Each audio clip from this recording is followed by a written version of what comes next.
ದೇವರು ಏನು ಹೇಳಬೇಕೋ ವಾಕ್ಯದಲ್ಲಿ ಅದು ನಮಗೆ ಹೇಳಿದ್ದಾರೆ. ನಾವು ವಾಕ್ಯ ಬಿಟ್ಟು ಬದುಕ್ತಾ ಇದ್ದೀವಿ, ಯಾಕಂದ್ರೆ ನಮ್ಮಲ್ಲಿ ಪವರ್ ಇಲ್ಲ. ವಾಕ್ಯ ಹಿಡ್ಕೊಂಡು ಬದುಕಲಿಕ್ಕೆ we don't have the power of the Holy Spirit to follow the word of God. We are simply using the word of God for our benefit. ನಮ್ಮ ಸ್ವಾರ್ಥ ಲಾಭಕ್ಕೆ ವಾಕ್ಯನ ಉಪಯೋಗಿಸ್ಕೊಂಡು ಬದುಕ್ತಾ ಇದ್ದೀವಿ ಅಷ್ಟೇ ಬಿಟ್ಟರೆ ವಾಕ್ಯಕ್ಕೆ ನಾವು ಸರೆಂಡರ್ ಆಗಿ ಬದುಕ್ತಾ ಇಲ್ಲ. We are using God's word according to our tradition, our religion, our prayer, our retreat, our life, our needs. We are using God's word means Bible.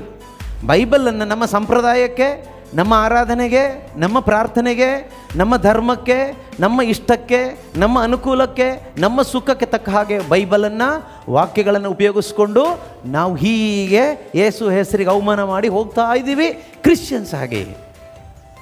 ಪ್ರೀತಿಯ ಸಹೋದರ ಸಹೋದರಿಯರೇ, ದೇವರ ವಾಕ್ಯ ನಮಗೆ ಹೇಳ್ತಾ ಇರೋದು I need to submit to the word of god.